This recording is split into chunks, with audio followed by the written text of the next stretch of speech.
নমস্কার বন্ধুরা, সুস্বাদে তোমাদের সবাইকে স্বাগত। আজকের ভিডিওতে তোমাদের জন্য একদম ইউনিক একটা পকোড়ার রেসিপি নিয়ে চলে এসেছি। রেসিপিটার নাম আমি বলবো না, তোমরা আমার এই পুরো ভিডিওটা দেখতে পেলেই পুরো রেসিপিটা বুঝতে পারবে।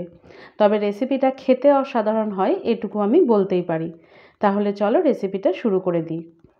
তো প্রথমেই দেখো, রেসিপিটা বানানোর জন্য আমি কুমড়ো পাতা নিয়ে নিয়েছি। পাতাগুলো খুব ভালো করে ধুয়ে নিয়েছি। এখন একটা চাটুকে আমি মাঝারি আঁচে বসিয়ে নিয়েছি। তারপর এই কুমড়ো পাতাটার দুটো দিক ভালো করে সেঁকে নিতে হবে। দুটো দিক মোটামুটি 1.5 থেকে 2 মিনিট করে রেখে দিতে হবে এক একটা দিক। এইভাবে দুটো দিক সেঁকে নিলে দেখবে কুমড়ো পাতার মধ্যে যে একটু রোঁয়া মতো অংশ থাকে সেই অংশগুলো নরম হয়ে যাচ্ছে, আর কুমড়ো পাতাটাও কিন্তু নরম হবে। এভাবে সমস্ত পাতাগুলো ভালো করে সেঁকে নেব। চাইলে তোমরা গরম জলেও একটু ভিজিয়ে নিতে পারো। এখন দেখো, এখানে আমি নিয়ে নিয়েছি নারকেল কুচি। নারকেলগুলো একদম ছোট ছোট করে কুচি করে নিয়েছি। এখন এটাকে মিক্সিতে দিয়ে আমি গ্রাইন্ড করে নেব। আর গ্রাইন্ড করে নেওয়ার সময় কিন্তু জল দেব না, জল ছাড়াই এটা গ্রাইন্ড করে নিতে হবে। চাইলে তোমরা নারকেলটা কুড়েও নিতে পারো। পুরো নারকেলটা গ্রাইন্ড করা হয়ে গেছে। এখন এটা একটা বাটির মধ্যে রেখে দিয়েছি। এবার এর মধ্যে দেখো একটা মশলা তৈরি করে নিয়েছি, সেটা দিয়ে দেব। এখানে আছে পোস্ত, কালো সর্ষে আর শুকনো লঙ্কার পেস্ট। এই তিনটেকে মিক্সিতে দিয়ে একসঙ্গে আমি খুব মিহি করে বেটে নিয়েছি। মশলাটা দেওয়ার পর এখন এর মধ্যে মশলার যে বাটি ধোয়া জলটা আছে সেটা দিয়ে দেব। তবে সেটা খুব সামান্য পরিমাণই দিতে হবে, বেশি দেওয়া যাবে না। এরপর এর মধ্যে দিয়ে দিলাম কাঁচা লঙ্কা কুচি, দিয়ে দিচ্ছি ধনেপাতা কুচি। এখন এর মধ্যে দিয়ে দিলাম পরিমাণ মতো নুন, সামান্য একটু চিনি দিয়ে দিলাম। এবার এর মধ্যে দিয়ে দিচ্ছি সর্ষের তেল। এই সমস্ত উপকরণগুলো দিয়ে সমস্তটা খুব ভালো করে মিশিয়ে নিতে হবে। সমস্তটা ভালো করে মিশিয়ে নিলেই স্টাফিংটা রেডি হয়ে যাবে। আর বন্ধুরা, ইচ্ছে হলে এই শুধু স্টাফিংটা তোমরা সামান্য একটু ভাত দিয়ে খেয়ে দেখতে পারো, খেতে জাস্ট অসাধারণ হয়। এবার আমি একটা ব্যাটার তৈরি করে নেব। তার জন্য নিয়ে নিলাম বেসন, নিয়ে নিচ্ছি চালের গুঁড়ো। এখন এর মধ্যে দিয়ে দিলাম পরিমাণ মতো নুন আর সামান্য একটু গোলমরিচের গুঁড়ো। এখন এই সমস্ত শুকনো উপকরণগুলো ভালো করে মিশিয়ে নেব। সমস্তটা মেশানো হয়ে গেলে এর মধ্যে এখন জল দিয়ে দেব। অল্প অল্প করে জল দিয়ে এই ব্যাটারটা তৈরি করে নিতে হবে। দেখো, সমস্তটা ভালো করে মিশে গেছে। বেশ একটা ঘন ব্যাটার আমাদের তৈরি করতে হবে। এখন এই ব্যাটারটার মধ্যে দিয়ে দিলাম বেকিং সোডা বা খাবার সোডা, দিয়ে দিলাম গরম সর্ষের তেল। এটা দেওয়ার পর সমস্তটা আবারও ভালো করে মিশিয়ে নেব। গরম সর্ষের তেল যদি ব্যাটারে দিয়ে দাও তাহলে দেখবে এই পকোড়াগুলো কিন্তু অনেকক্ষণ পর্যন্ত মুচমুচে থাকবে। সমস্তটা ভালো করে মেশানো হয়ে গেছে। ব্যাটারটা দেখে নিশ্চয়ই বুঝতে পারছো কতটা ঘন হয়েছে।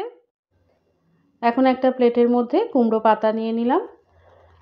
এরপর আমি যে স্টাফিংটা বানিয়েছিলাম সেই স্টাফিংটা এই কুমড়ো পাতার মাঝ বরাবর দিয়ে দিচ্ছি। বেশ একটু মোটা করে স্টাফিংটা দিতে হবে। এবার কুমড়ো পাতাটার দুটো সাইড থেকে ভালো করে ফোল্ড করে নিলাম। যে অংশগুলো বেরিয়ে থাকবে সেই অংশগুলো আমি যেভাবে দেখাচ্ছি সেইভাবে ফোল্ড করার সময় মাঝ বরাবর কিন্তু ঢুকিয়ে দিতে হবে। দেখো, দেখে নিশ্চয়ই তোমরা বুঝতে পারছো। ঠিক এভাবে আমি কুমড়ো পাতাটা ফোল্ড করে নিলাম। একইভাবে বাকিগুলোও আমি তৈরি করে নেব। বেসনটা আবারও একবার ভালো করে ফেটিয়ে নিচ্ছি। এরপর পুরভরা যে কুমড়ো পাতাগুলো আছে সেটার নিচের পোর্শনটা, অর্থাৎ যে পোর্শনটা খুলে যাওয়ার মতো আছে সেই পোর্শনটা আমি বেসনের ব্যাটারের মধ্যে প্রথমে ডিপ করে নেব। আর ওই পোর্শনটাই কিন্তু কড়ার মধ্যে যখন আমি এই পকোড়াটা ভাজবো তখন সেই নিচের পোর্শনটাই কিন্তু আগে তেলের মধ্যে দিতে হবে। বেসন দিয়ে আমি ভালো করে কুমড়ো পাতাটা কোট করে নিলাম। এবার বাড়তি যে বেসনটা আছে সেটা ভালো করে ঝরিয়ে নিতে হবে।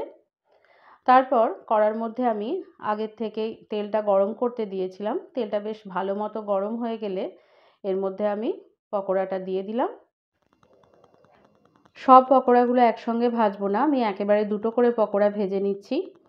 তো পকোড়াগুলো কড়ার মধ্যে দেওয়ার পর ওপর দিক থেকে এভাবে সামান্য করে তেল ছড়িয়ে দিতে হবে, যাতে করে পকোড়াগুলো উল্টানোর সময় কড়ার গায়ে সেই দিকটা লেগে না যায়।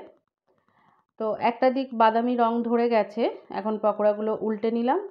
উল্টানোর সময় অবশ্যই দুটো খুন্তি বা চামচ ব্যবহার করবে, না হলে কিন্তু এগুলো যেহেতু পকোড়াগুলো বেশ একটু বড় আর ভারী হয়, তাই উল্টাতে একটু অসুবিধেই হয়। তো দুটো দিক ভালো করে বাদামি রং ধরা পর্যন্ত ভেজে নিয়েছি, তোমরা দেখে নিশ্চয়ই বুঝতেই পারছো। এখন এই পকোড়াগুলো আমি তুলে নিচ্ছি। তো বন্ধুরা, এভাবে তোমরা খুব সহজে কুমড়ো পাতায় পুর ভরা পকোড়া বানিয়ে নিতে পারবে। রেসিপিটা আমি আমার শাশুড়ি মার কাছ থেকে শিখেছি। এখন আমি এটা সার্ভ করব গরম গরম ভাত ও কাসুন্দি দিয়ে। আশা করি রেসিপিটা তোমাদের ভালো লেগেছে। ভালো লেগে থাকলে বাড়িতে একবার অবশ্যই ট্রাই করে আমাকে কমেন্টে জানাও। আর তার সাথে সাথে আমার চ্যানেলটিকে সাবস্ক্রাইব করে বেল আইকনটি ক্লিক করারও অনুরোধ জানালাম। সকলে সুস্থ থেকো, ভালো থেকো।